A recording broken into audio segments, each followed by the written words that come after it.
My name is Christina Yene. I'm a curator and we're at 198 Contemporary Arts and Learning in the exhibition Breaking the Mold, New Signatures from the Democratic Republic of Congo, where I'm presenting 11 emerging artists from DRC who are breaking away from academic training and developing their own style, their own practice.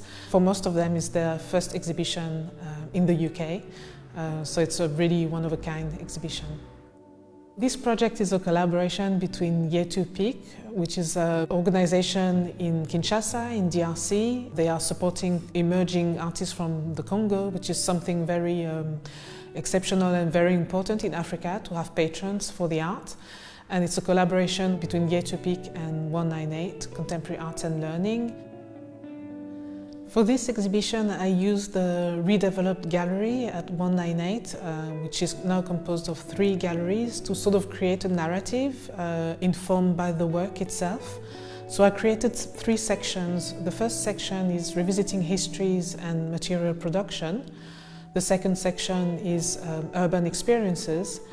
And the third section in Gallery 3 is personal narratives. One of the work that really captivated me was a series of masks that sort of simulate African traditional mask or classical mask by Catherine Mondombo.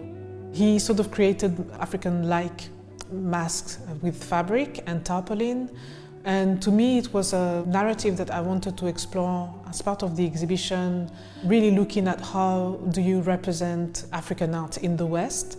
So for me the question became, how do you present work to an audience that doesn't necessarily have a contact with the culture of the Congo, but also how do you create a bridge between what African masks represent in African history, but also in contemporary or in Western art, and how young artists are reclaiming this history and making it themselves, creating a new vernacular, a new aesthetic from traditional culture through other mediums. The second section is urban experiences, and for that I gathered works by artists who are exploring the hustle and the sort of like DIY existence that you have to live in a context where society or the politics or the government doesn't really provide for young people. So for instance, there's work by Jamil Lusala, who's a photographer, who's got a series called The Hardest Burden of Having Nothing to Do, where you see young people sort of doing odd jobs, selling chairs or selling brooms in the street. The work behind me by Catherine Mondombo called Changeur de Monnaie, which means money exchange. And Catherine said that he was inspired by science fiction and he wanted to replicate that conceptually and aesthetically in terms of how you navigate life in Kinshasa and how you navigate the city and how you have to find ways to make ends meet. So it's really about the sort of chaos of urban life.